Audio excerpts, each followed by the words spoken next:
Hey all, this week we bring you an amazing interview with artist and photographer Michael Joseph. You may know him from his photos, the Lost and Found series featuring traveling folk, train kids, and the like, or his other project, Wild West of the East, a Polaroid street portrait series set in good old Provincetown, Massachusetts, an amazing place. Michael's photos have been featured in Vice, CNN, and Inked magazine. I hope you enjoy this one as much as we enjoyed making it. Thank you.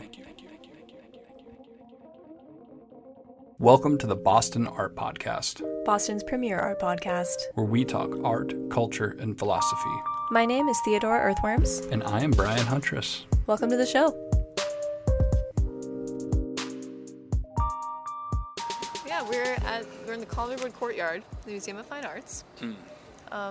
Kind of a last-minute studio choice. Yeah, whatever this place is anyway. But yeah, so we're here with a very special guest. If you want, maybe you could start off by telling us your name and a little brief primer as to what it is that you do. Sure. You're a photographer. Yeah, my name's Michael Joseph. I am actually a Boston-based photographer. I usually end up other places aside from Boston, so... Yeah. Traveling photography. Exactly. And I like to call myself a street portrait artist at this point.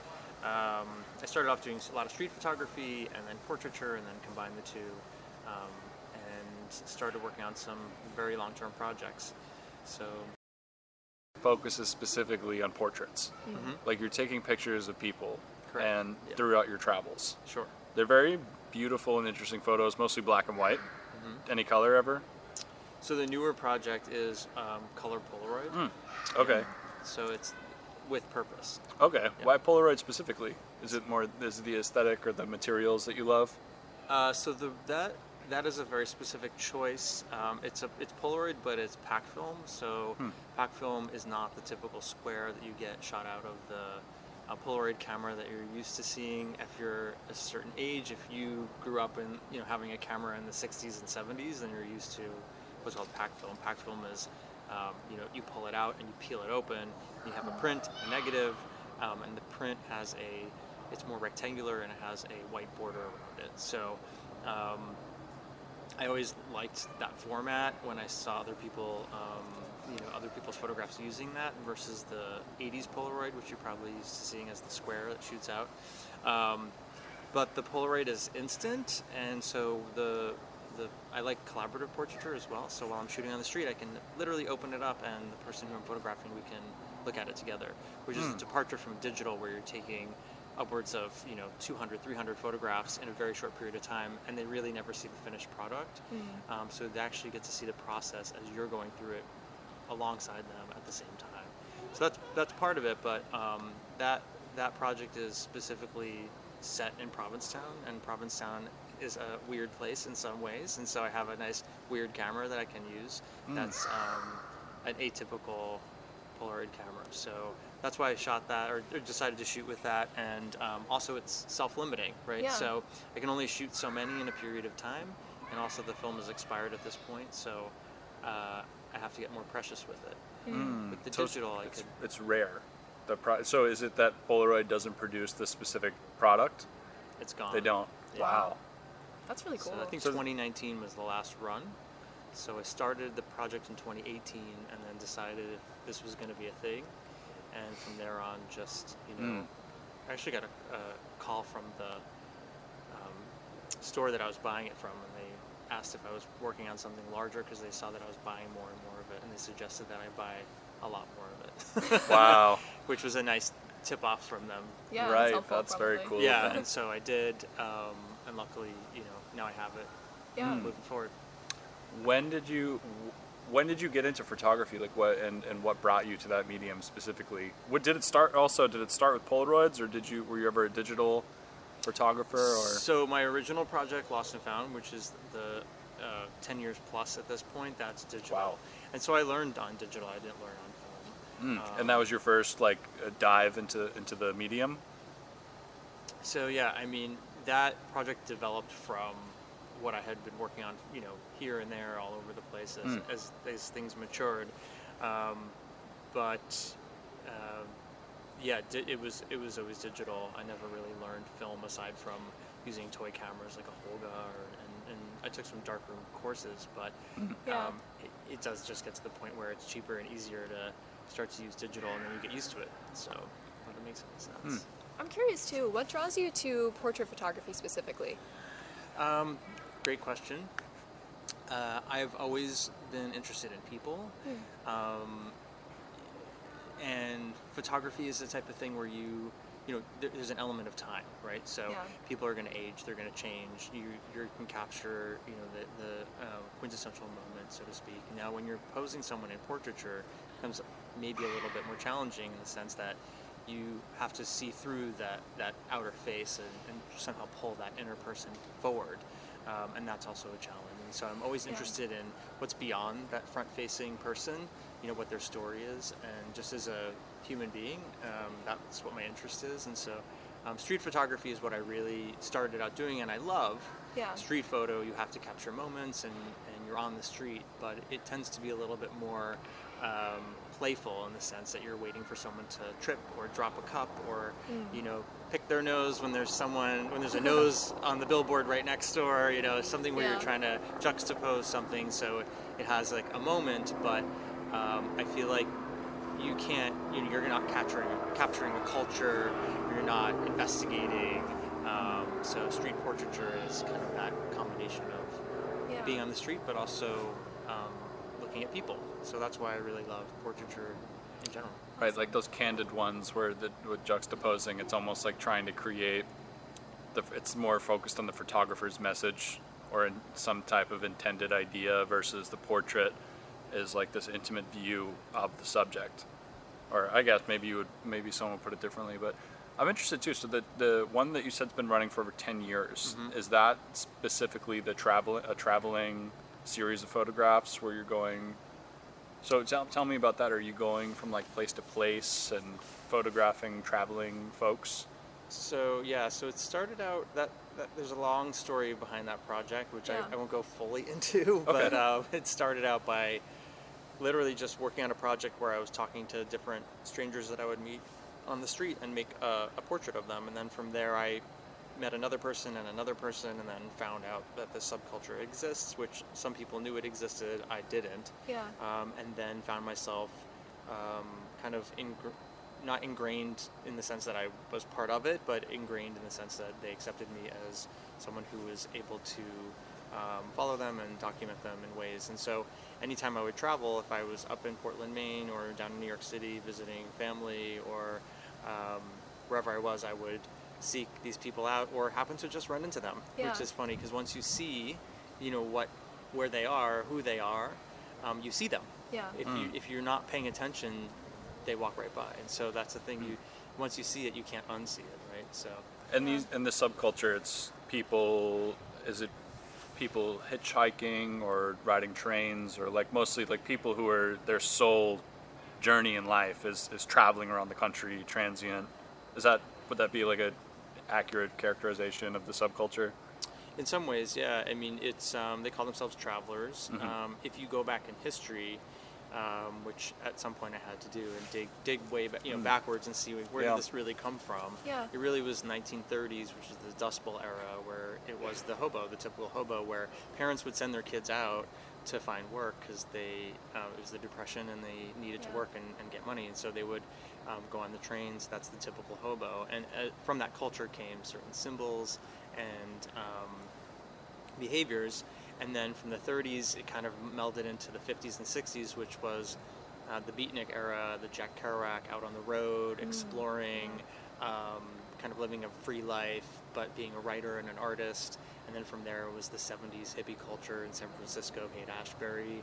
And from there, it became the punk squatter subculture. So it became more of like hippie turned punk of the East Village in New York City. And now today's current version of that is the traveler. And so if you look at a traveler, especially if you look at a series of the photographs that I've made, you can start to pick up on all of these symbols going all the way back to the 1930s via tattoos, or you can see hippie symbols or paraphernalia, or you can see very clear the bands and punk bands that the kids follow, and the squatters' rights tattoos, and so it really is an amalgamation of all of that. Yeah. But they're armed with cell phones and Wi-Fi, so they have a way of keeping in touch that is very much modern. Where in the past, if you left home because you didn't like where you came from and you wanted to be a real rebel, punk squatter, there was no way to keep in touch with your family. You left and you left. Yeah. So it's a very modern kind of version of what existed in the past. So. Do you find a lot of these people are playing acoustic instruments?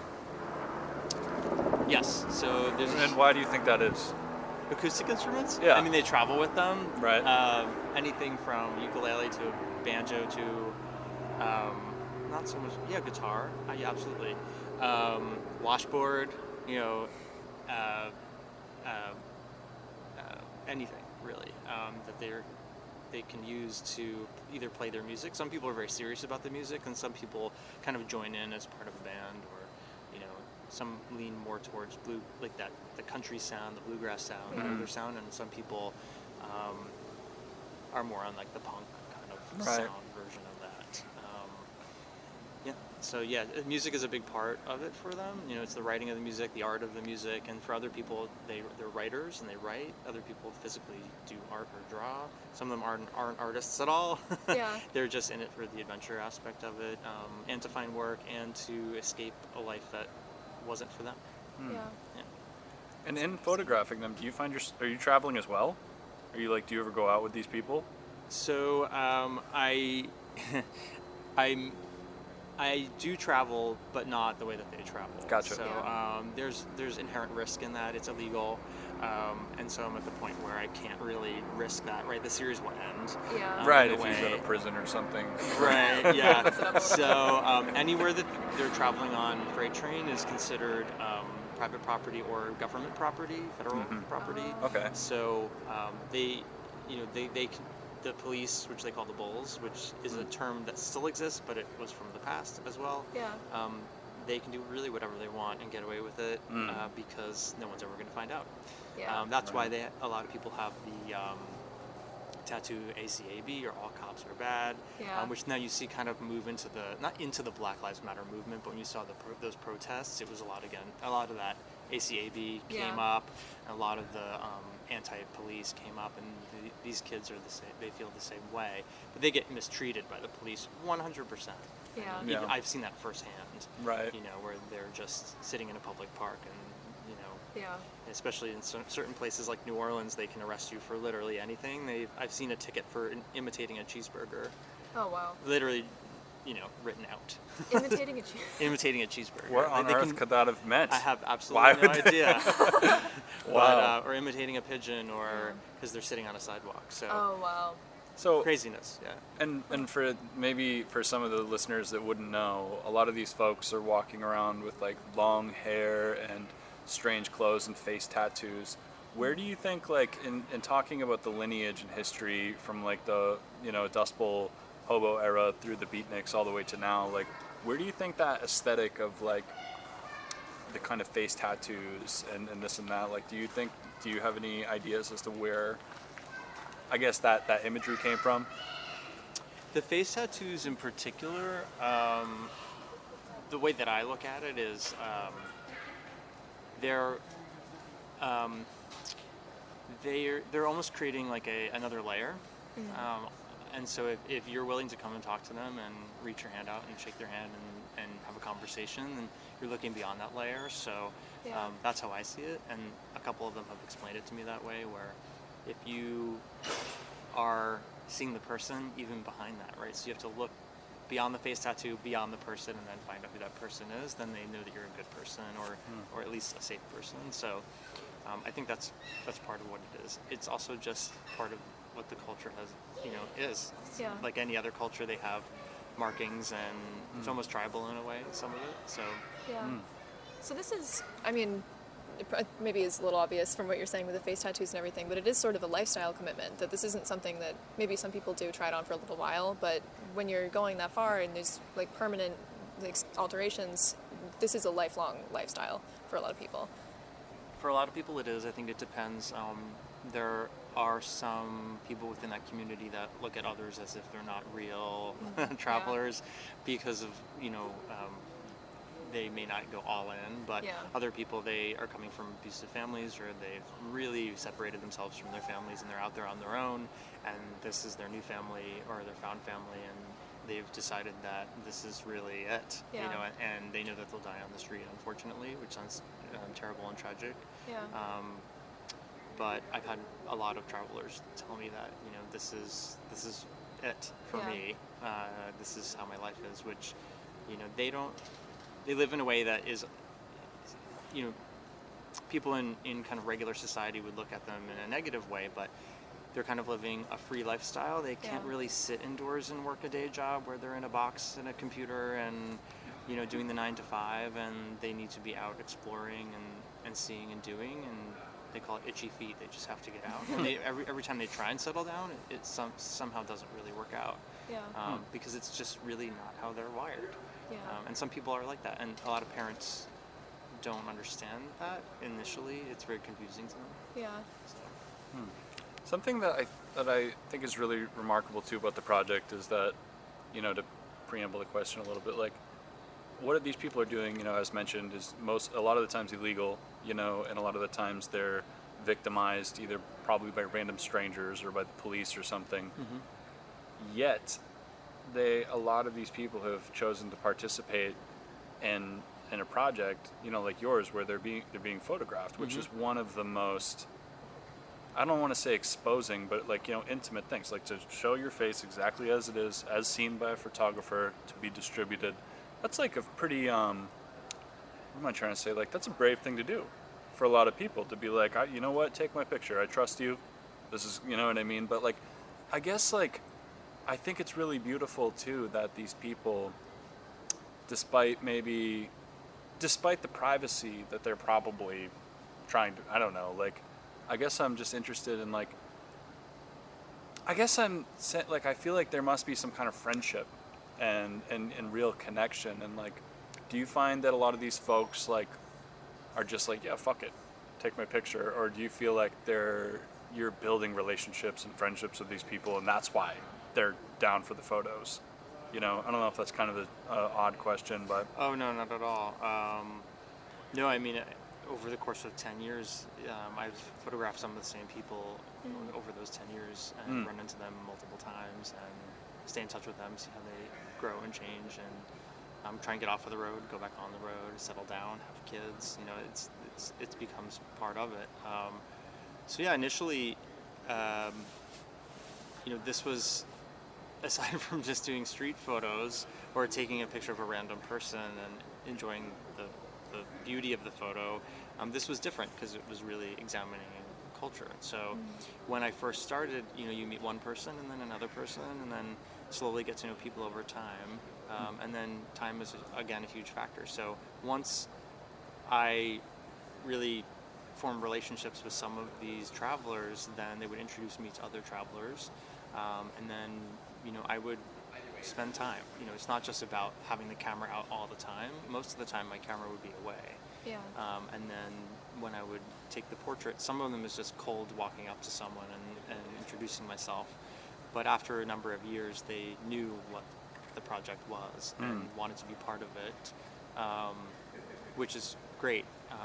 It's not great for me. It's great because when you're trying to eventually document something, right, it becomes a little bit on the documentary side. They become part of that document. One traveler that ironically I met here in Boston, she traveled in the 90s, and she said, I wish I had something like this because I don't have any contact with any of the people that I traveled with, and I have nothing to look at anymore. Yeah. I don't have anything. So I think what the travelers may be valuing about the project is that they can see their friends, they can read the stories of their friends, they can always go back and reference that when they've met someone, spent time with them, and then may not see them again for a number of years or ever. Yeah. Right. So I realized about 6-7 years into the project, maybe 6-ish, that's what was happening. It was a document that was getting created, and so the friendships are real. Yeah. Wow, that's so powerful, thinking about it from that lens too, because there must be so much community in well, let me rephrase actually. It sounds like for a lot of these people, especially coming from maybe abusive homes or a background that isn't sustainable for whatever reason, you're really prioritizing your experience of life and being able to find joy and find people that experience the world the way that you do, and learning about other people and kind of without judgment experiencing the world, I guess, and experiencing America. So to experience that or to go through that for years before anybody had been documenting anything or before internet or social media, and then to not have contact with those people anymore must be such a solitary experience. So it sounds incredibly powerful and valuable to have something like this to reference people, to see those people again, just to see it on Instagram even. That's really incredible. I don't even have a question. I just thought that was really powerful. Yeah. Wow. And it's like, fuck, what was I just thinking? Sorry, I lost my train of thought as well, but. I have a question now. Oh, go ahead. Yeah. I was going to say, I know you said that it started with kind of meeting one or two people and then just kind of following that thread into the communities, but what about this community specifically drew you to documenting it for so long? Do you think it is that kind of emotional bent of it, or is there more to it maybe? I feel like the beginning was just chasing after the puzzle, like the question, like who are these people, what's going on, and learning. And when you learn something new, it's always intriguing. In the way that I think sometimes when people first discover the photographs, there's questions and there's a lot of intrigue and wondering what's going on and trying to learn as much. And then as the relationships form and as time goes on, you get into that point where, it's funny, like I don't see the face tattoos anymore. It just seems normal after a period of time, to me at least. And then you start to realize that these are real people and their lives, and you have some type of responsibility there. And then I became more serious about the documenting portion of it. I don't know if this is answering your question. No, yeah, absolutely. But yeah, so for me, initially I was kind of along for the ride, right? You could picture a traveler who just left home from the Midwest and arrives in New York City, right? And they have, no money, or they came from a home that had almost nothing, and their thought about what New York City was like is one thing, and then they step out and they're literally in the middle of New York City, and that must be so mind-bending and amazing. They always say traveling's like their drug, because every new place that you go, you get that surge of serotonin because it's all new, and you're just discovering things for the first time always. And then as time goes on, I think things get a little bit harder. They get a little bit rougher, and so that's how I evolved with the project as well. So I see myself as someone who was right out on the road discovering things. Then there's the travelers that have been out on the road for 10, 15 years who've really been everywhere, literally every state, seen everything. Wow. They can tell you give you directions to anywhere because they know it. That's they're just looking and walking and discovering constantly. So that's me further down the road. So I think I started to identify with the process that they were going through while I was going through the same process. Yeah, sort of seeking that curiosity. That's a really beautiful thing. Totally. I know. And in terms of photography too, one thing that I think is really interesting is that and what you're doing is that a reason, maybe one of many reasons why these folks wouldn't have photographs of their own is probably because a lot of it has to be physically stored or secured on some kind of digital device. And these people, I'm assuming, aren't traveling with laptops and hard drives, or maybe some of them are, or in terms of real Polaroid, physical art objects, those are, I assume you're archiving them and storing them carefully and whatever process you have, but that's in terms of the documentarian approach to a project like that, I could totally see why some of these folks wouldn't have photographs at all of either themselves or the people around them, simply because of storage, or a lot of, it's fascinating to do, through Facebook, which I'm not really on too much anymore. I had kind of took a break, but a lot of them are on Facebook, and I can follow what's going on after, who they're meeting and where they're traveling, and so I can see the narrative building without me being there, which is always really weird. It's Yeah. a very modern way to think about it.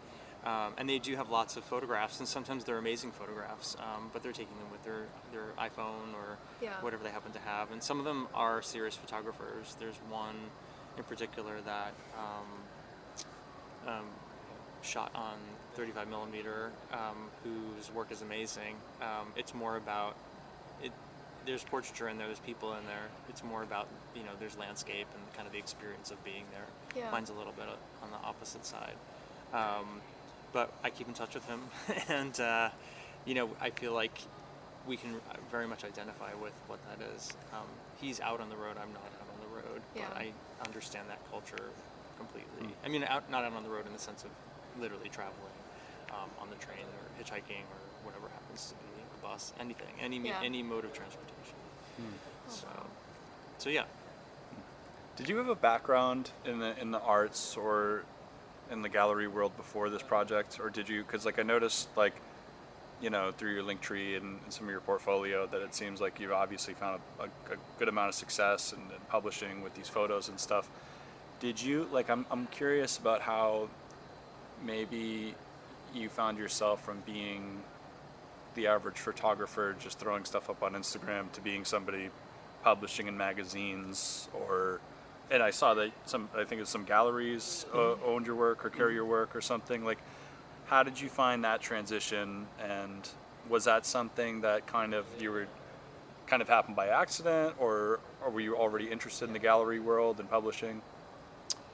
Good question. So, I did art my whole life. Mm-hmm. Never really photography. That was the last kind of horizon to Right. Were you like a cross. painter or drawing or things like that? Really anything. Really? Okay. Cool. Just because I really enjoyed it. Yeah. And then my undergrad degree was in communication with a concentration in communication and culture, which kind of makes sense. Yeah. Part of that was Right. taking fine art courses. I really loved computer design and graphics, believe it or not, which is as far away as, it's a little bit related because you're looking at imagery, but I took courses such as, visual communication, nonverbal communication, all this kind of plays into photography a little bit when you think about it later down the road. But I promised myself that I would kind of after that would get back into doing something that I wanted to do. And so I went to the New England School of Photography at night here in Boston, which doesn't exist anymore. It was in Kenmore Square for years and years. And that's really where I learned anything from how to photograph a spoon because it's reflective, portraiture classes with light setups and all of that. And you take a class on weddings and kids and families. It's really any version of photography you could. And that's where I learned portraiture and street photography and kind of melded them together. And I really went out and just started to work on a project, and then that project became this Lost and Found project, the Traveler project, mostly by happenstance in the sense that I wasn't looking for it. It just was there. Yeah. And then with that interest and the drive, I just started working on it. The question about the publications in the gallery and all that other stuff, I had some mentors when I left there who said, number one, stop taking classes because I started repeating them because there was nothing left to take. And they said, you need to find some other people to meet and take. So go to New York City or go to wherever and find some other advanced classes. Yeah. Okay, great. And then they pushed me to go to portfolio reviews and really start to push the work out there, which then kind of sets the ball rolling. And so you meet one person and another person, and then before you know it, things are moving along. So I always, it's, not super easy to find a picture of myself. We noticed, actually. Yes. Yeah. There's a reason for that because I don't really want people to know too much. I would like the work to speak for itself, and so a lot of times when I submit things, I'm not really going after people to be like, please put me in your show, or please consider this, or whatever happens to be, because I would like someone to choose the work because they think it either fits for what they're looking for, or they're enjoying it, or like it. Yeah. So as things started to move forward, I would enter into certain shows or competitions, whatever, and go to portfolio reviews where I felt like my work fit. And then it just kind of took off from there. Once it's a double-edged sword. It's very weird because I'm documenting a subculture that doesn't want to be seen, but then all of a sudden, which is what you were referring to earlier, then it gets out there. So really, what are the repercussions of that as well? CNN picked it up at some point, and that's when. Wow. That's so exciting. Yeah. What was their angle? Were they just like, oh, look at these beautiful photos, or was it? They had a photo blog, and so it got put up there. But what I didn't realize at the time was that was a good learning experience for lots of reasons. But Turner Broadcasting picks it up because it's CNN, and so it got pushed through all the affiliates as well. So it showed up in every possible one of their locations that it could, all simultaneously, which I didn't realize was going to happen. So it became extremely overwhelming, and then extremely overwhelming. But also, I was wondering when I went back out on the street whether I would be rejected by the subjects that I was photographing because now they were exposed in some way. And that hasn't happened where these people are totally cool with the distribution of the photos. Every now and then, there's someone who they don't really want to be seen in that way. Of course, right? Yeah. But for the most part, I think it's a good thing in some ways because here's a group of people who feel outcast from their homes, not accepted, and this is some way that even though they're not part of regular society, they can be seen by regular society and maybe not looked so down, so frowned down upon. Some people will tell me, I know I talk fast, but they're like, wow, these kids I call them kids because some of them are very young, but the subjects are so beautiful, and are you self-selecting? And I'm like, no, I'm really not. I don't choose one over another because this one's more beautiful than the next. It's just the way that I choose to portray someone on purpose, Huh. Yeah. I would not have thought of that question. I was going to say, this is sort of, I know I mentioned to you when you first reached out on Instagram that I had actually seen this series before, and I just wanted to share the way that it happened, so it's kind of funny. When I was in high school, or I was homeschooled, but when I was high school aged, my friends and I used to hang out in downtown Plymouth all the time on that strip, and it's a little different now. It's still a pretty artsy place, but at the time there were some art galleries, a record store, there were a lot of punk kids who used to hang out in the cemetery, and there were a lot of travelers. But none of my friends, we were probably 16 or something at the time, knew what that was. We just thought that they were really cool, and they were these kind of, they had a sort of romantic energy to them because they were as interested in us in our town, which to us was a sleepy little suburb we didn't want to be in, as interested in us as we were in them. And I remember the first time that I met somebody that was from that background, we were sitting in the Domino's on Main Street in Plymouth, and this person walked by and waved at us, and he wasn't wearing shoes, and he had feathers in his hair and face tattoos. Yep. Yeah, and we were like, who is that? So we went outside, we talked to him, and we had pizza with him, and we hung out, and it was the first exposure I'd had to that kind of culture, and he was hanging around for a couple of years, so I got to know him a little better. But then we met some of his friends. They started coming to the open mics that were at the coffee shop my friends and I were at, and it was really cool. It was my first exposure to the possibility that somebody could live that way. And then a couple of years go by, and I actually saw your photos in a Vice article a couple of years later, and my friends were all like, oh my gosh, that's so crazy, these are the people that we knew then, and this is actually a much bigger thing than we realized that it was. Yeah, it's huge. Yeah, it was a really illuminating thing, kind of inspiring to see those images. So that was my experience when I'd seen them.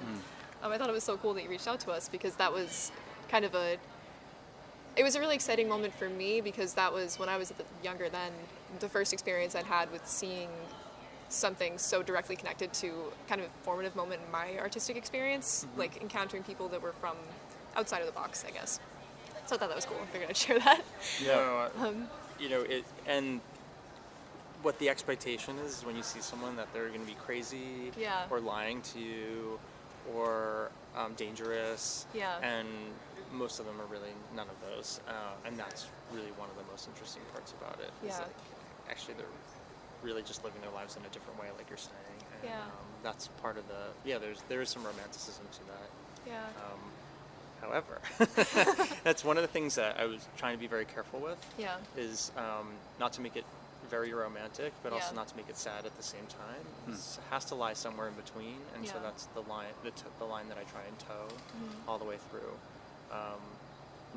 The lifestyle is super intoxicating and in some way romantic. However, there's so much danger to it, drug abuse, mental health Yeah. issues, so you can't neglect that part of it either. So you have to kind of like really see both sides of that. Yeah.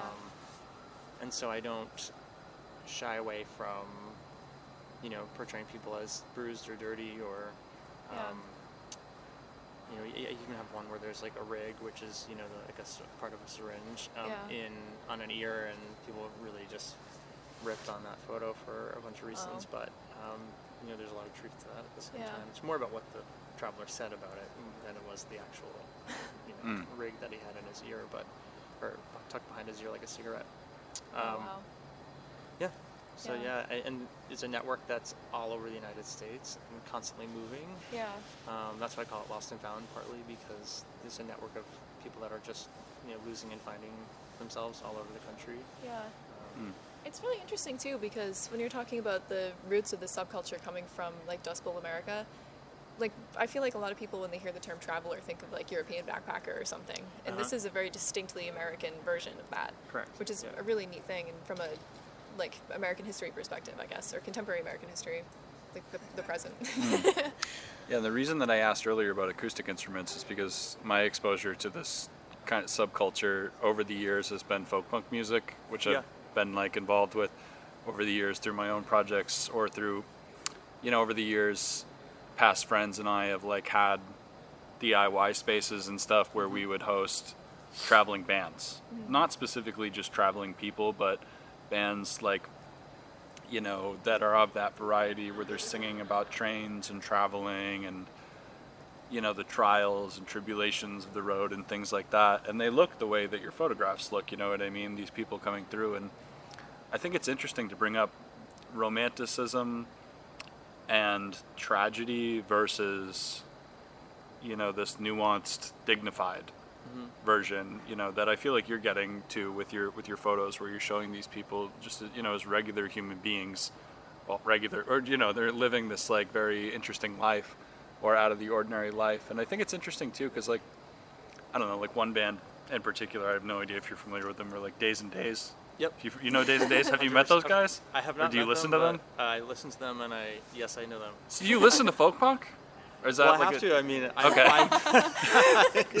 it's part of 10 years of Right, I you've listen, heard a lot I've of listened folk to all punk. of it. Gotcha. Wow.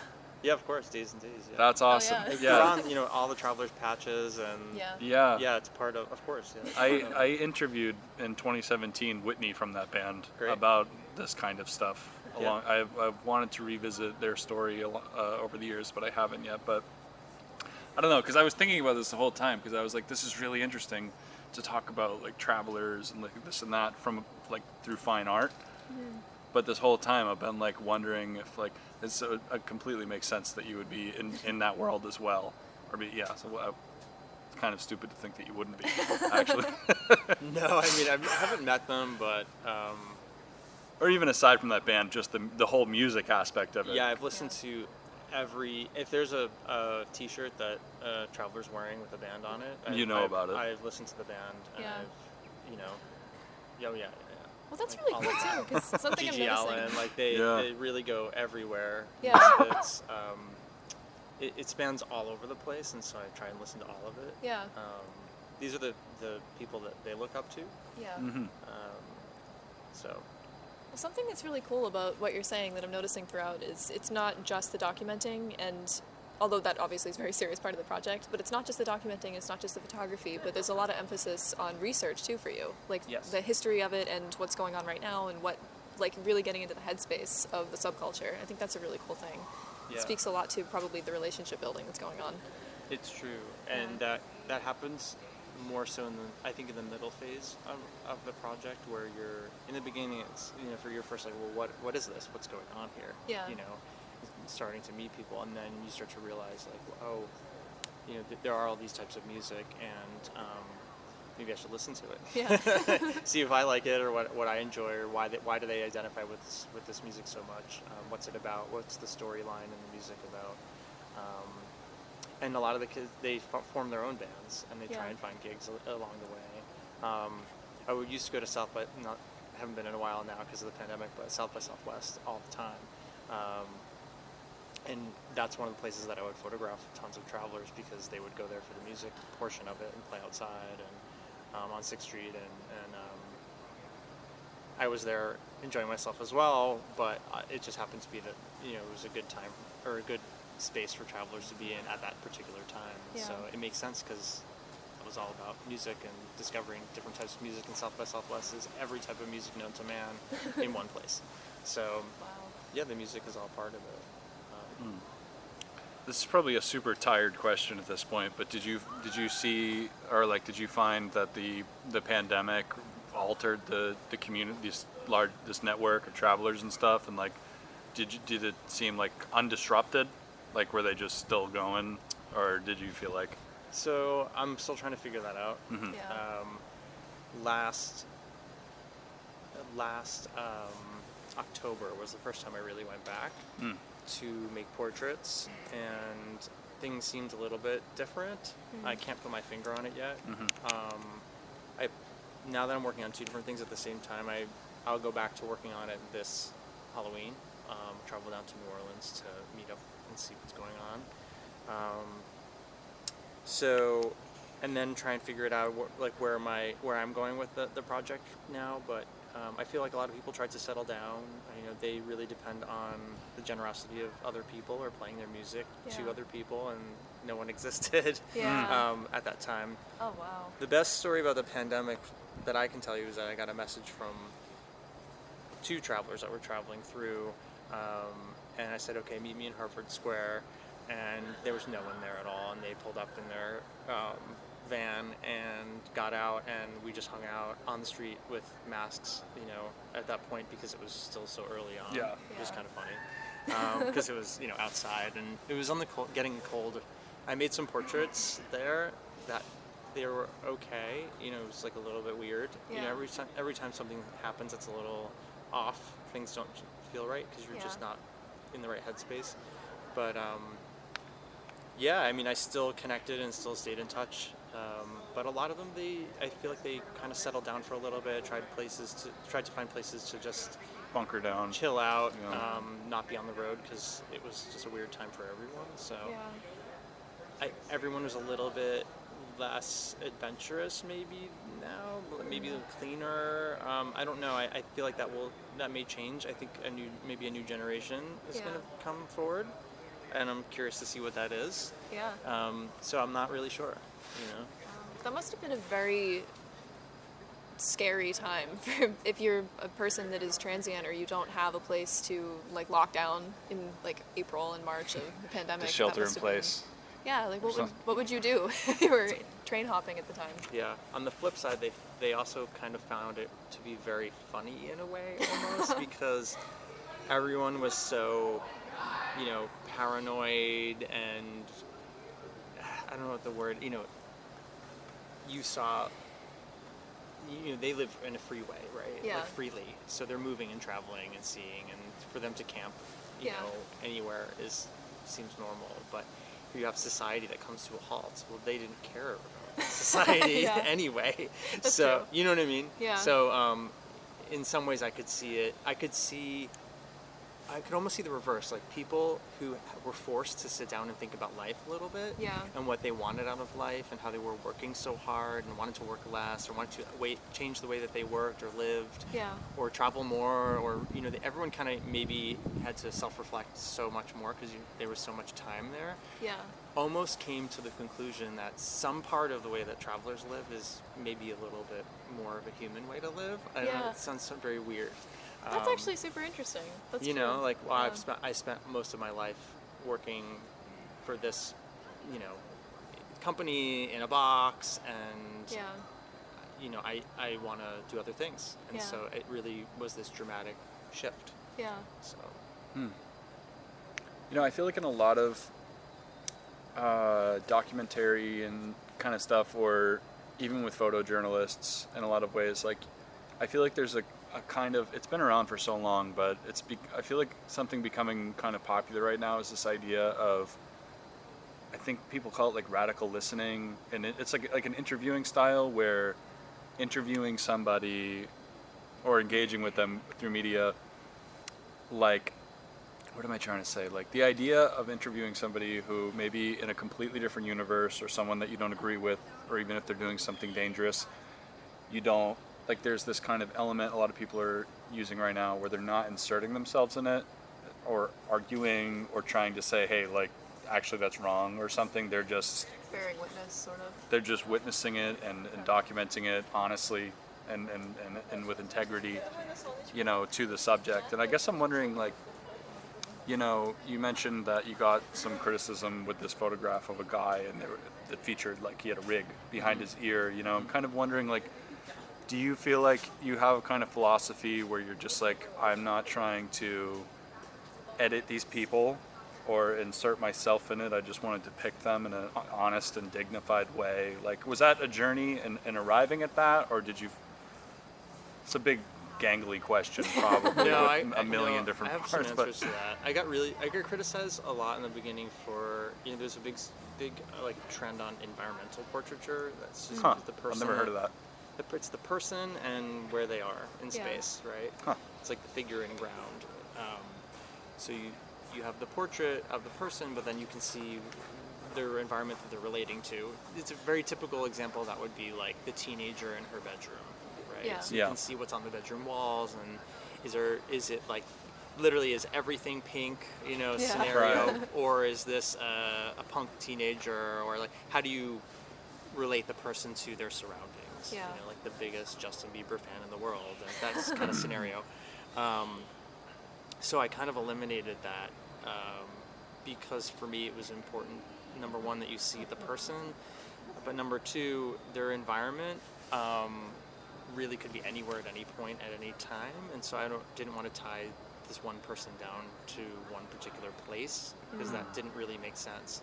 Having a picture of someone in New York City when they were just, you know, camping in Arizona, Yeah. it makes no sense, right? So, but then if you have someone who's really documenting the journey, you can see like a little bit of everything across the United States. It's a different story, right? So for me, it was the singular portrait of one, maybe a couple, you know, of people eliminating the background, but still doing it on the street. Yeah.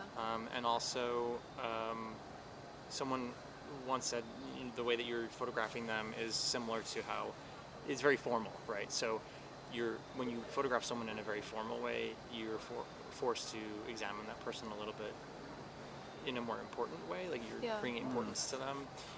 The way that chairman of president of a university would be photographed and then hung on the wall, you know, or a president, right, like sitting in a chair, looking, you know, statuesque. So I try not to, you know, there are going to be tons of travelers drunk, you know, laying on the sidewalk. I'm not going to take that picture because it's degrading, right? Yeah. So that's okay, you know, that part of the lifestyle exists, right? Or being beaten up, or getting into a fight, or jumping from a train, or whatever. But there's also the beautiful moments of that traveler sitting in a boxcar and watching the sunset, and just seeing a part of the U.S. the country that we won't see. So I didn't want to delve into all of that complicated portion. It was really about the person and their story. So it's a way to simplify it a little bit. I hope that answers.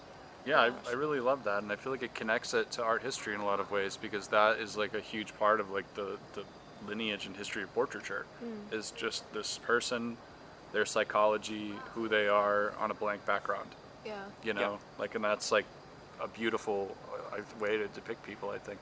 I love that in painting Yeah. as well, you know what I mean? Some of my favorite paintings in the world are portraits. It's interesting too, because that sort of philosophy relates. We were talking about the Obama portraits. That's sort of similar to the painting style of Kehinde Wiley, of taking a person in just their street clothes, how they look, and like day to day, and putting them in a sort of context that demands that the viewer, no matter what their perspective is, looks at that person with dignity. And I think that that's really interesting. I hadn't heard that term environmental photography before, so it's interesting to hear that that was an intentional choice, because that wasn't something I'd considered even. But you can see that carry through even to somebody that doesn't know that. I'm probably going to see that everywhere now. And I'm going to be like, I know what that is now. There's definitely a purpose to it, Yeah. right? Like there's a reason for environmental portraiture. It's a typical teenager in his or her bedroom, or their bedroom, and so it's necessary in some instances.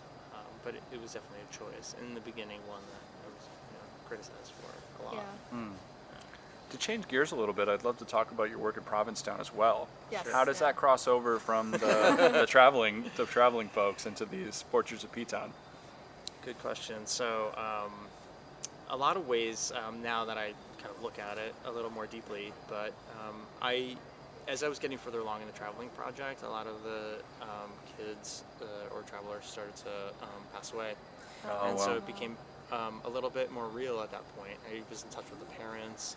The parents I would meet the parents, I would fly someplace to go to a memorial or help hold a memorial for some of the traveling kids who had passed. And a lot of them are that I really stayed in touch with aren't here anymore. And so I almost mourned the loss of them as well. So many hours of there's so many hours of sitting in front of a computer staring at this one person's face, because I'm doing what I do and adjusting things. I don't really edit it crazy, like I don't retouch it to that point, but I still have to make prints, and so when you're doing that, you have to. It's a little floof. You have to maneuver some contrast and all that fun stuff. Yeah. So so I wanted to do something that was colorful, that was fun, that really threw me for a loop, outside of the element of something that had sadness to it. Yeah. So I wanted something that was more joyful in a way. So I was in Provincetown. I was walking down Commercial Street, and there's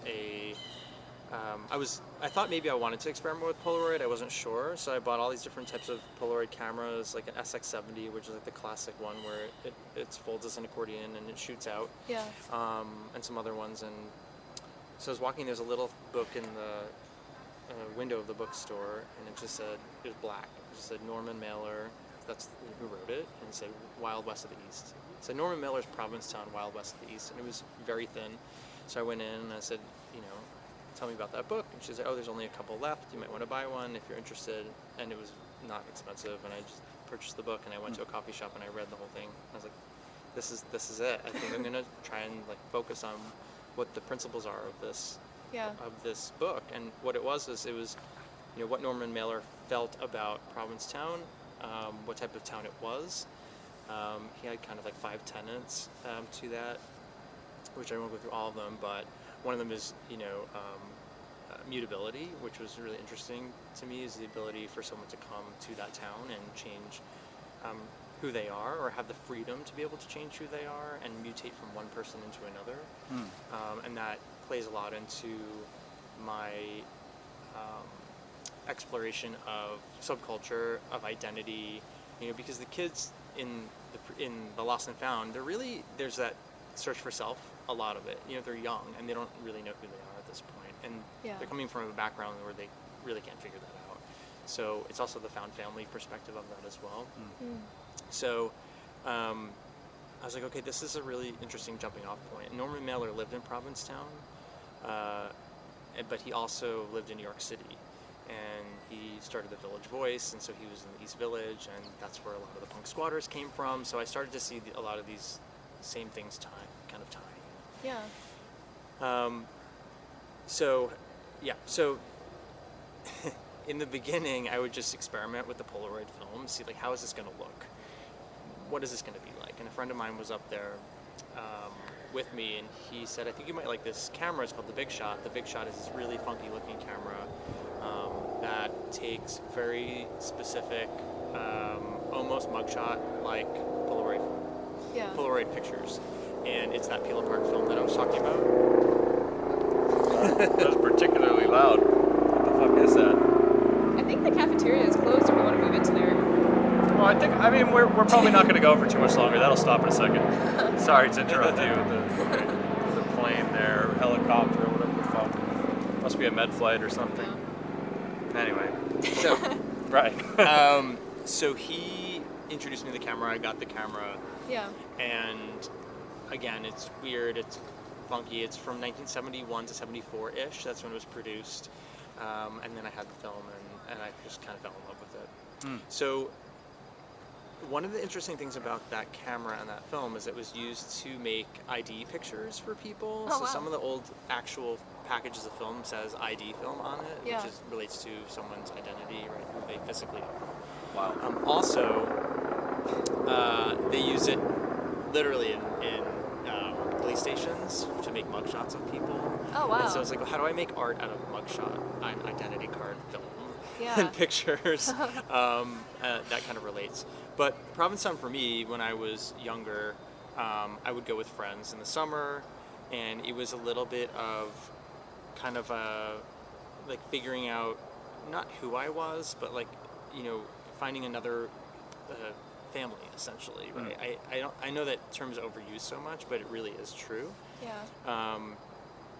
One of the things that is interesting about this project for me, because I'm now in year 5 that I'm figuring out as I go through, is that space of that town offers people that mutability that Nona Mailer was talking about, and that freedom to kind of figure out who they are in one particular way. So when you're not out, you have to kind of hide who you are. And you come out of the closet or whatever it happens to be, and you then have to introduce yourself as another person and figure out your space, your place in that space, in that world, the greater world. But then when you go into the LGBTQIA plus community, there's a lot of letters now, gotta get them all. So you then have to figure out your place within that community as well. So it's almost like you're doing that twice. Yeah. And that space, for so many people who go there, is almost like a playground to figure out, like, really where do you fit within that. So there's so much subculture within that space. It's really mind-boggling. You know, you're like, okay, well, I'm part of this community, but like, really, what part of that community am I? You know, so you have to kind of figure out, do I fit in with this or that, and it's the same thing that these kids are going through when they're first leaving home, and so there is a lot of that same kind of sense of figuring things out, right? And so there's the found family aspect of it that ties it together. There's the closeness of the portraiture that ties it together, the story of the person who's there that ties it together. And so I'm really kind of doing the same thing. People say it looks very different, like, wow, it's such a different project, but the reality is it's kind of the same in many ways, the way that I see it. So I can talk a little bit about some people who go there and why, which may change your mind or kind of give you a little bit of an insight as to why that space is so particularly unique. So there is a program there called Summer of Sass, which I didn't even know about. I just stopped someone on the way to it's called Carnival. Carnival is a big celebration where it's just, there's a theme, everyone dresses up, there's thousands of people that are in the street, there's a parade. It's just really a fun time. But he was on the way in the morning, kind of like half dressed, half not dressed, in whatever costume he was supposed to be. And then I found out later on that he was part of this program. Well, this program plucks youth out of different parts of the country where they feel unsafe from family situations or community situations, and they put them in Provincetown with other young LGBTQI plus youth, so that they can find friends and work in a community that's going to be accepting of them. And it's the same thing. It's really like finding yourself within that space, right? The space of Provincetown has always served that purpose. So going back in history, when you look at, Tennessee Williams wrote there, and Eugene O'Neill wrote plays there, and Hans Hofmann painted there. And so you have all of these artists kind of using that space to not only create, but help form their sense of identity. So the Summer of Sass is still going on right now, so there's kids that come from all over the place. Most recently also I was walking down the street, and it's the same thing. I just approached random strangers and stopped this one particular guy, and I said, hey, I'd really love to make a portrait of you, for whatever reason. He just fit what I was looking for that day. And I made a portrait of him, and then we followed each other on Instagram. I usually try and keep in touch with people so I can send a photo or Yeah. a scan of a Polaroid. And then I find out that he just made his Broadway debut in The Music Man, Wow. and which is incredible because he's very young. And he said when I came out of the closet and left home, the first place I came was here in Provincetown at age 16. I got off of the Wow. boat, and I've never felt more at home or more accepted than this space. Yeah. So I always come back to this space because it allows me to reconnect with myself. And Wow. every time I leave, I take a piece of that with me that allows me to gain more confidence as I move forward.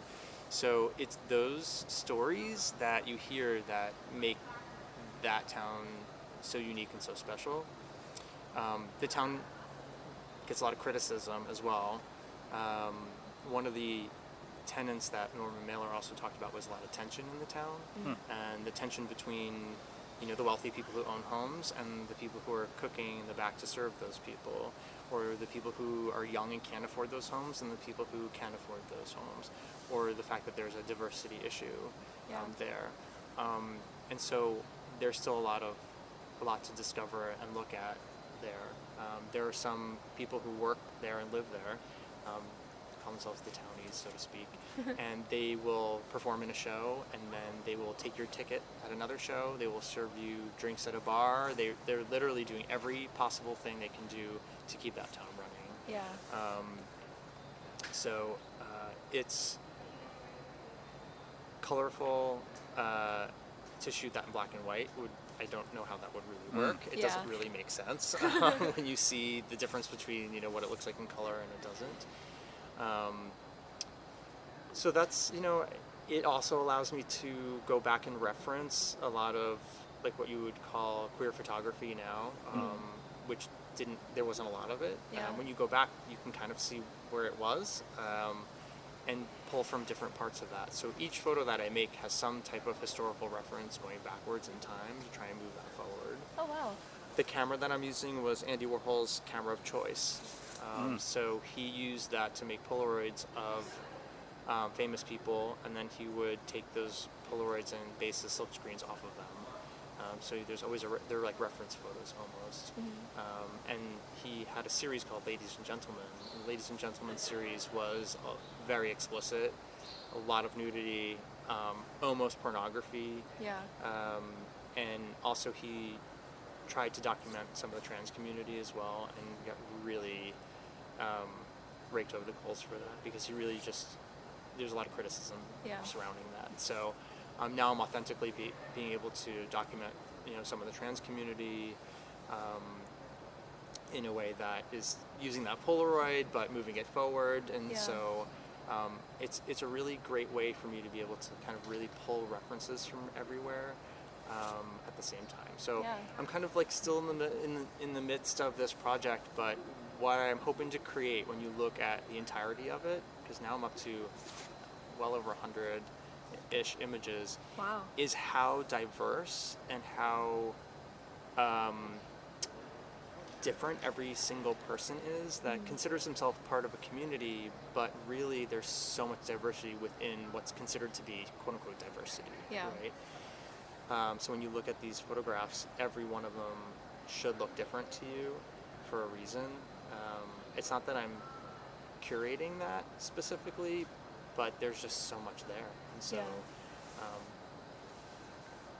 there's actually one person who crosses both of those projects, and his name's Sasha. He kind of became like a muse for me, which is interesting.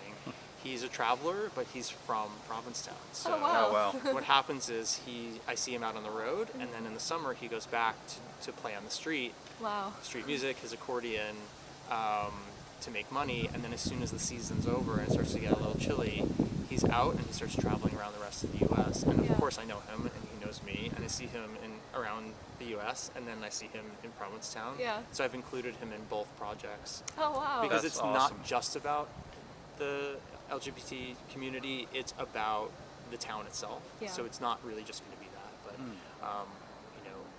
the town has such a huge, rich history. Yeah. It's a tough project in some ways because, how do you really document a town? What I start to realize is that especially during the pandemic. The town is really the people. It has nothing to do with how beautiful the sunsets are, or how amazing the landscape is, and the water, and the light, because they always talk about Cape Light, and it is beautiful. However, when the pandemic happened, I was still in the middle of the project, and when you see that there's no one on the street and the stores aren't open, the life is completely drained from that place. And so, if I can describe a place via the people, then I'm describing the place, right? Yeah. And so I hope when it's done and you look at maybe potentially a book or a wall of people, you're able to be like, wow, what is really going on here, and how can all of these people coexist in the same space? So capturing their stories and what the town means to them, and that's really what it's about. So it's the same themes, found family, identities, freedom, all of that. They really kind of blend into the same thing. Yeah.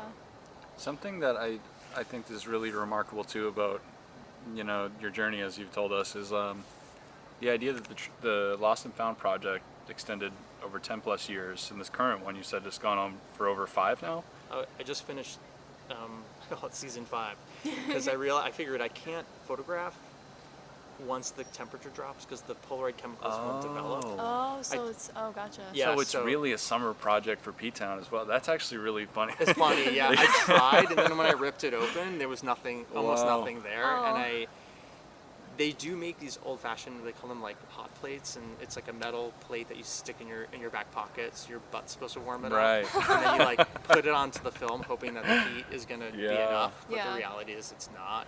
You could probably run it inside and hope that in the heat it's gonna work, but it doesn't really work. It must be so risky with the discontinued film too.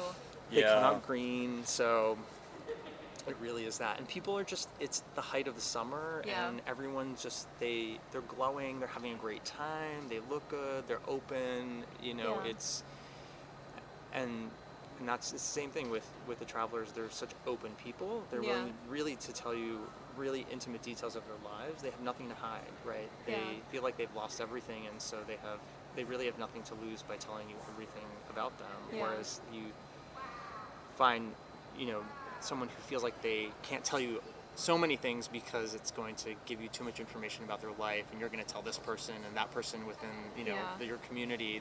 The travelers are like open books. Yeah.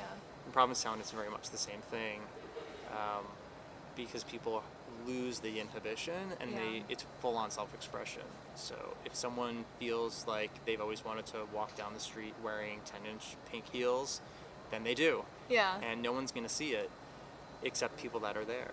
Yeah. And it's unknown, right? So it's documenting a little bit still of the unseen, but the authentic self, right? The I say personal authenticity, right? So these are people truly being themselves, and the travelers are the same thing.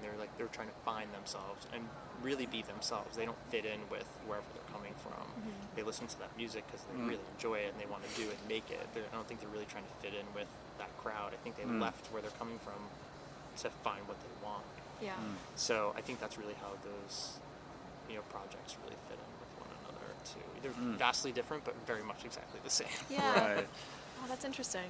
Yeah. I wonder too, when we were asking earlier about like the response from the subjects and the participation, where there's so much beauty to it and so much romanticism to it, but there's also a risk maybe in participating. Do you feel that that's similar in the P-Town project too? That maybe you've encountered some people that didn't want to share, or that the idea of sort of a more, when you're talking about the transience of being in P-Town and how it's kind of anonymous because there's so many people participating, do you ever encounter folks that maybe don't want that documented because they're going to leave and go back to where they were from before the summer? Or is it more of kind of a thing that once you're there and you're participating, people are more willing to kind of be part of that documentation? I think they're willing to be part of the documentation. A lot of them, I have run into a little bit of that, for sure. And maybe they don't realize that it's going to be seen as much as it ends up being seen. That's okay, because sometimes they're just, someone's just taking my picture and what have you. Now I do work with release forms, so it seems like there's more of a formality to it. Right. Yeah. So yeah, I think people they're fine with it. I don't know. I'm still, how do I explain it? Some people now seek me out, Yeah. in those scenarios.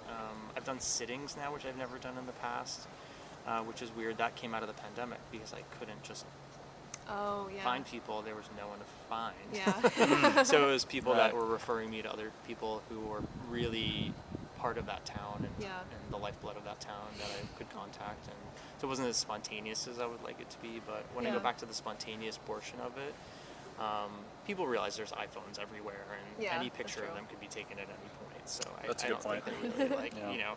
worry too much. But Yeah. I think that, I don't know. I remember looking back on Facebook and seeing some of these pictures of people. I'm like, oh my God, I could never have that picture of me Yeah. like out there, so to speak. But I still think there's a freedom that Yeah. town allows just really to change. Because you can't look like that or dress like that just on any whim Yeah. walking down Boylston Street in Yeah. Boston. Just going to the store. Right, just going to the store.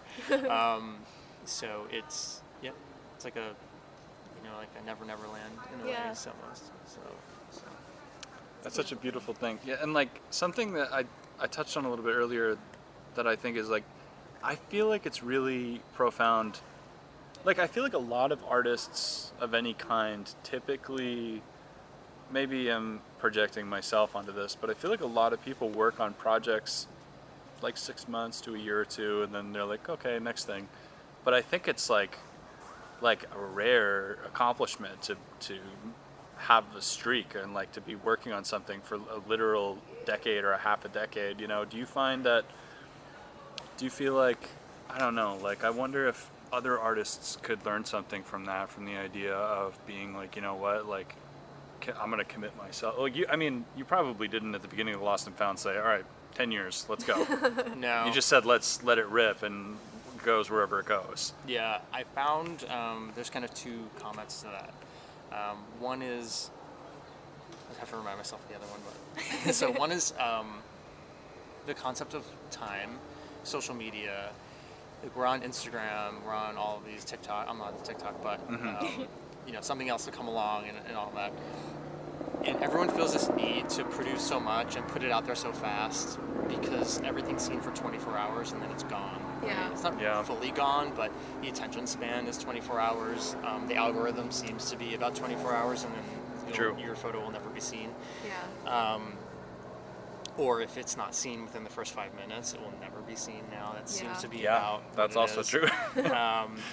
So if people don't have a gut reaction to it right away, it's gone. So I encourage, and I have to remind myself as well, other artists, and remind myself that like that's really not the end game. The Yeah. end game is the full body of work. And then I start to realize with Lost and Found that there's going to be an arc to any project, and especially when you're working with people.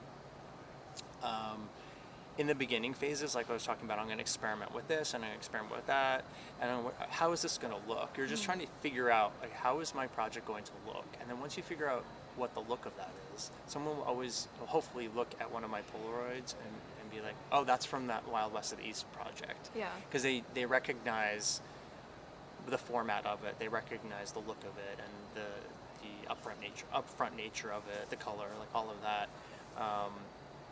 and then you start to kind of go for almost the easy things, the things that are very apparent to you as you're walking down the street, or like, oh, there's a drag queen over there, or like, oh, there's a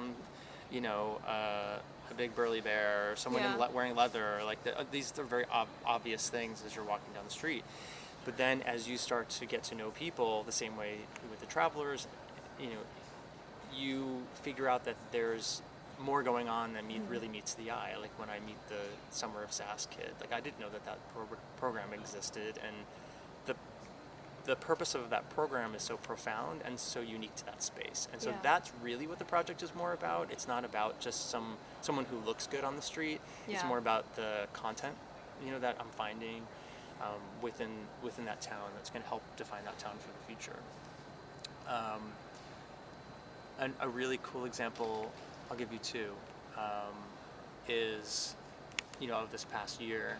probably the person that inspired me the most this year is a guy named Todd Flaherty, and Todd is a filmmaker, and he has a background in that. That's what he was educated in, and he came to Provincetown to work on a film one summer that I met him, and then made the film, and then this summer the film premiered.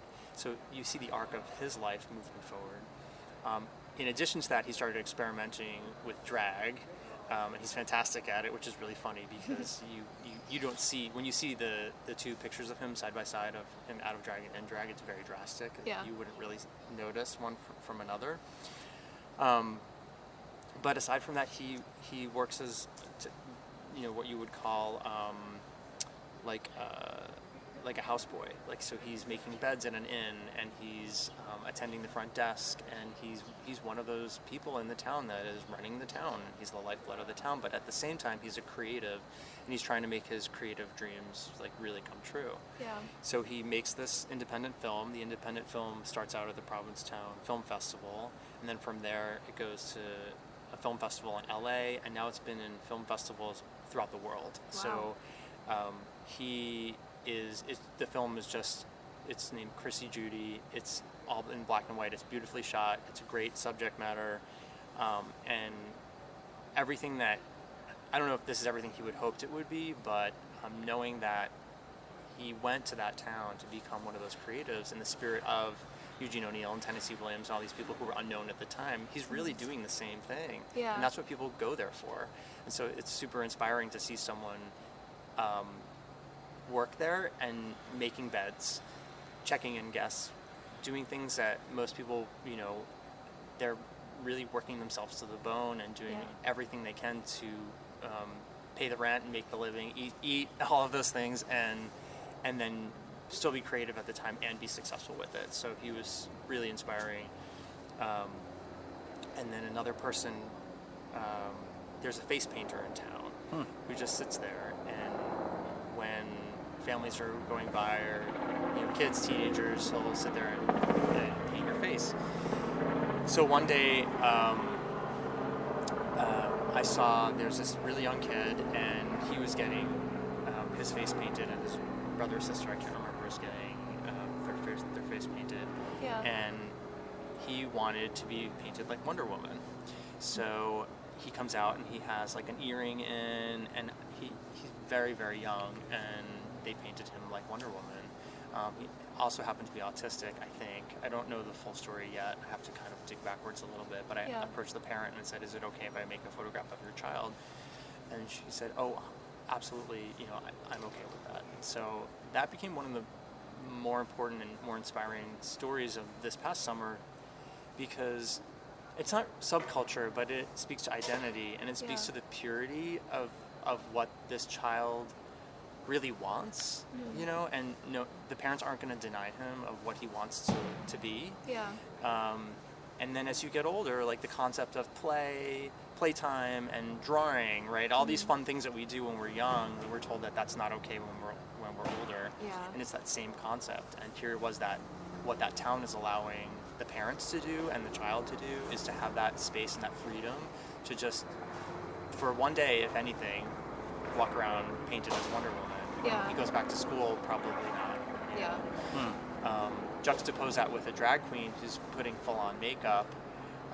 It's really the same concept. Like you're making yourself up as someone else so you can play that character. Yeah. But as an adult, it's not okay. But as a kid, it's just considered play. So I don't know. That kind of identity building play is so important for no matter what age group you're in. It's really interesting that we kind of suppress that in adulthood, because I feel like that carries over into what you were saying about the travelers too. Like a lot of the mentality there is maybe not as focused on play, but kind of just having that freedom to express yourself the way that you want to without thinking about the way that you should be.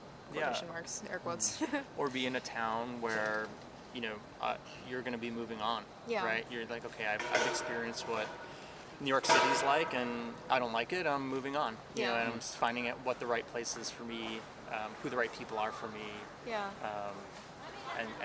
And having that space and time, especially time. So getting back to Oh yeah, a sure. long answer, but getting back, one is the time aspect of it. You know, is really allowing yourself to dig deeper. I wouldn't have found these people had I already not photographed the obvious. Yeah. Right. So this is not Interesting This point. is not the obvious. This Yeah. is things that you're going to realize over time when you see the drag queen. There's this one and that one, what have you. Yeah. Great. But then when you can really juxtapose that or see the parallel that's going on Yeah. within the town of the child being painted. And that's literally what the drag queens say, I'm being painted. Like, he's literally being painted on the street.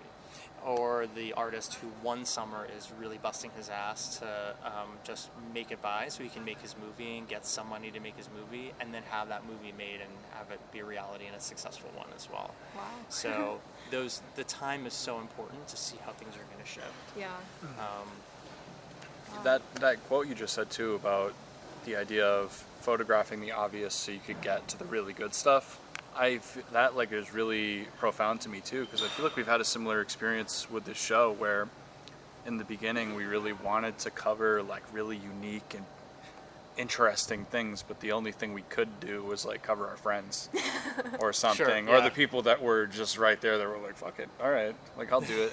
Not And that our that- friends aren't cool, but Right, but Yeah. you know, it is the easiest thing to do, and it's like we're only like 2 years in, and I think it's really inspiring to me, because I'm like, sometimes I feel like there are such deeper stories and such Yeah. untold things that could be covered or could be explored that you learn with the project. I sometimes feel like, well, you know, I really wish we could go that deep or something in some way, and you know, so that is really an incredible thing. Do you feel like that? Maybe that's not even like that crazy of a thought for you. That's probably, maybe it's more obvious, but did you find that lesson to be something you took from these projects, or did you? Yeah, 100%. I think that I've definitely had mentors say that in the past. They're like, "Why is everyone in such a rush? Like, don't be in such a rush, because it doesn't make sense."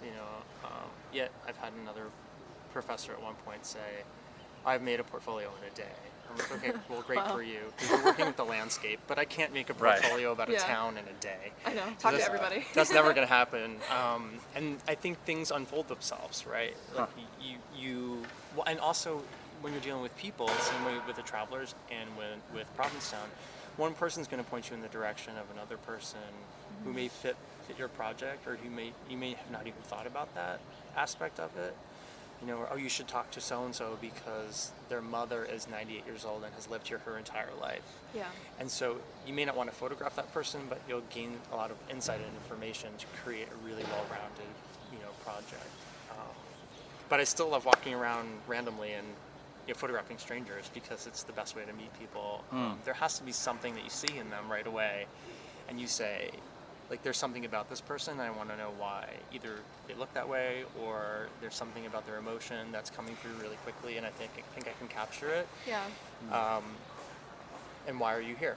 Yeah. Like, why are you here right now at this week, at this moment? Where are you from? Why did you come here? Yeah. And see what the response is. I think that's just as important. It's not only the people that live there or have history there, but also the people that come there for a reason. Yeah. So, same with the travelers. I mean, it's like some of them have been on the road forever, and some of them have been on the road for 3 days. It's like, well, why did you leave home? Versus, what have you found after traveling for 10 years? Yeah. Those questions, they change. Yeah, wow. Was there a learning curve for you in the technical writing aspects? I noticed there's a lot of text that accompany a lot of these photos, either stories or quotes from these people, or is it a lot of writing that you've done about your experience with them, or like, I guess, how did that part of the project develop, or both projects? Good question. So originally I didn't do any documentation of story. I was taking the documentary master class, and the professor said, you might want to start gathering stories, audio, whatever happened to be. One of the really great things about Instagram and social media is when I started putting the stories, people really responded to that, and I didn't think that would be the case. Yeah. But it started to, really narrate things, and I let people tell their own stories, so I don't I don't write it. I have them write it, Yeah. or I record it and then I kind of edit it down. Obviously, you can't put everything there, but it's it's asking the right questions. Sometimes I ask a lot of the same questions. Sometimes I'm getting a lot of the same answers. In the Provincetown project, if one more person calls it magical, it's like it is magical, but We use another adjective. yeah, now I say aside from magical, Yeah. how would you describe this place? It's a good trick. Yeah. It's like, so yeah, I found that to be really important and unexpected, and so it was a good call. Wow. The Travelers, I do the audio, I record them. The Provincetown one, I'm just doing stories, kind of less of them. Yeah. I don't feel like it's as important. Sometimes it's very front-facing, the image. Sometimes I want you to wonder who this person is, Yeah. versus the traveling part. I think there's like an arc of story there, so I always get the story as much as I can. Yeah. I think something interesting too about maybe the differences is that the people that are traveling, I feel like most of the time the ways that they look different from other people aren't necessarily for any kind of presentation or attention. It's just maybe like you were saying, symbols, like old symbols from 1930s even, like the tattoos and things like that. They're not necessarily to stand out so much as they are to identify with this subculture. Fit in. Yeah, Yeah. versus people in P-Town, if you're there and you're dressed up and everything, you're already kind of thinking about your presentation a little bit. So maybe there's a difference there too. Well, it is and it isn't, right? So it's interesting. I always said that I like Halloween. I'm not going to photograph someone in costume. Yeah. Because it's not the person. Yeah. But I feel like P-Town's an exception, and the reason is because I think how people are dressing may actually be really their identity showing through versus it being a put on or a costume Yeah. that they're forced to be in. Because you can show up, like there's certain parts where you can really show up as anything you want to be, or you can have no reason to, but just dress a certain way a certain day. Yeah. There's one quote that someone gave me, or their story, and they said, I painted my face 100 different ways walking into town. And it's because that's how they feel that day. Like they're presenting the inside's coming to the outside, right? And yet also I have photographed a guy wearing like a what they call a hood, which is like for sexual activity, he has no, like, you can't see his eyes, you can't see anything. It's just like a latex or a mat, like a leather hood, and Yeah. it's like kind of, it's a whole other topic. However, the real reason that he would wear that is because he now de-identifies himself, so that he can actually be himself. Oh, wow. Right? Yeah. So he's taking away his face so he can do things so people don't know who he is. So it's the anonymity of that allows him to be free. So it's like the opposite version of that, but he can walk down that street and feeling like he can express who he wants to be through what he's wearing. Yeah. And because no one's going to know who he is. There's another Wow. version of that, which is, there's like within the leather community, people dress up as like pups or puppies, Yeah. and they have like puppy masks and stuff. And I asked someone, why do you wear that mask? And he said, Yeah. I can walk down the street wearing this with this mask and be submissive, but also no one's going to know who I am. Yeah. You can photograph me, no one's going to know who I am, and that gives me the freedom to be myself. Wow. So it's that sense of the mask, Yeah. which is not the mask, it's like the opposite of that. So I find that to be really super interesting as well. And that's culture, it's like that's part of the community, but also very much subculture within Yes. Yeah. the culture itself. And so you're getting like much further along there. Wow. So that space, like, you can walk down the street and everyone's like, cool, good for you. In Boston, wherever, like maybe Yeah. New York City, you can get away with that. People really don't care. They're like, I got to get to work. Yeah. So, but other spaces, it's Yeah. not going to happen. Maybe So- not going to pull up on the common with a hood. Oh my Right. god. Yeah. Exactly. Yeah. Yeah. So that's why I find that space so fascinating, Yeah. and that's that works for one person, and another person like could care less. Yeah. You know, they're gonna do something totally different. Wow, that's really interesting. Yeah, there is like a hugely surreal nature to that. That is really profound. And like in terms of like anonymity and stuff, like did you find like and like this isn't totally related, but like in terms of people seeking you out and the idea of kind of keeping your face off of the project, like do you feel like if you were like if your face was all over it, do you feel like it would just attract unwanted attention, or would it kind of obscure the mission of these photos? I think my role ultimately is to be the observer of what's going on, and not be the participant as much. Of course, I'm participating in it because it's like collaborative portraiture, right? Right. Like anyone Yeah. who I'm working with, they know we're working together. They know see who you. I am, Right. but for maybe the moment leading up to that, I'm just that person who's tapping them on the shoulder on the street and saying, "Hey, you know what's going on." So it's to be the observer. Like I can't be part of one crowd in that town or one specific thing only, right? Yeah. That you have to kind of hover around all of it. And I have had people message me, you know, in both aspects. Like, who are you? I've followed your photographs for 3 years or however long. I don't even know like who you are. Yeah. But yet I've walked up and down that street like 1,000 times, Wow. or the town, like everywhere. You know, it's part of it. I would rather kind of dance around it so I can observe and document than be fully in it. Sometimes you have to put yourself fully in it to get to those points, right? Yeah. Like I don't know. You That have to makes go to sense, the though. club. You have to go to the party. You have Yeah. to show up. You know, you have to to be part of it, but part of all of it, Yeah. not just a little bit of it. So if you're too identified with one part of the subculture, it might alienate you from other ones. Maybe restrict your access a little bit. Yeah. Yeah. Yeah. And at the same time, like I don't want to offend one part of the subculture because I'm not that, Yeah. and I'm not this. Like I have to be a little bit of everything all at once. Yeah. You know.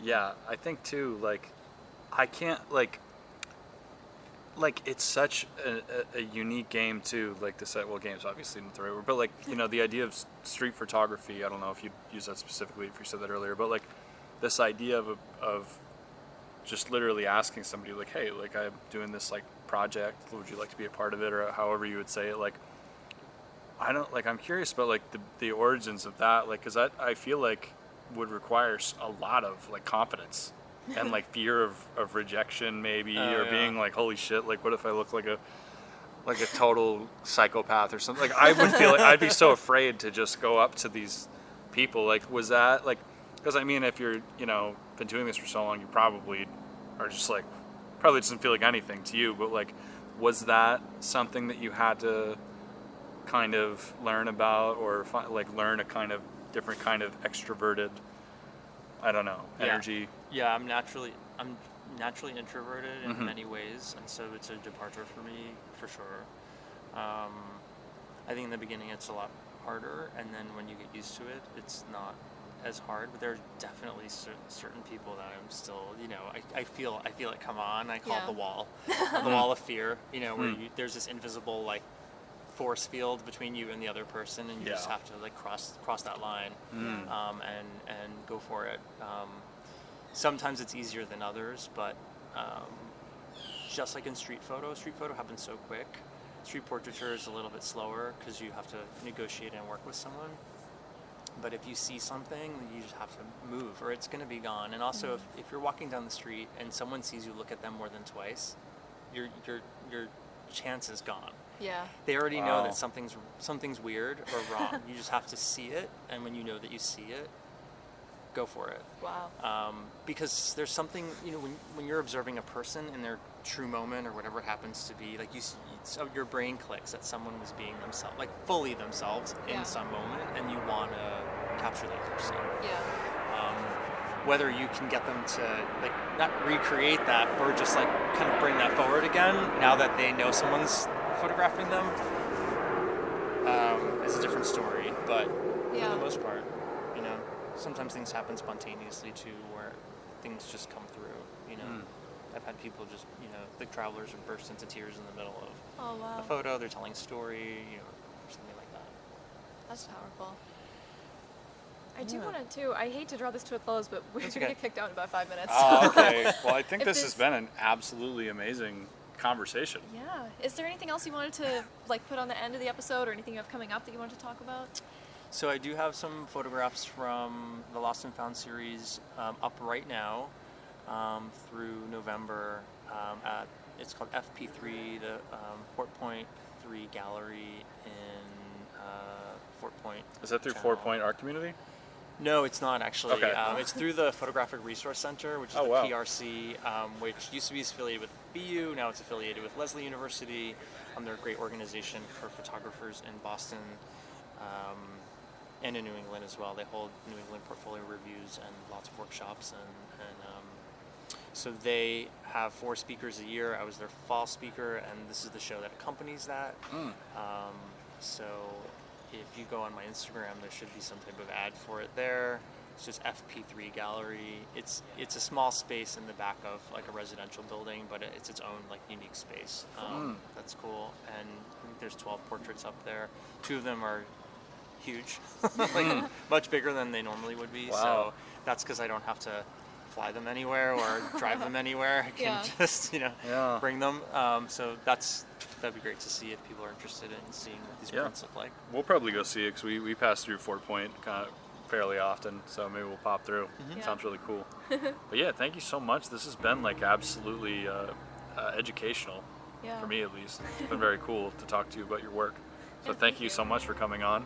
You're welcome. Cool, I guess I will end this. Boston Art Podcast is an independent DIY production by Brian Huntress and Theodora Earthworms. The information contained in this episode represents the views and opinions of the original creators or our guests, and does not represent any institution, organization, or business. Find us on Instagram at Boston Art Podcast, and tune in for a new episode every Friday. Thank you for listening.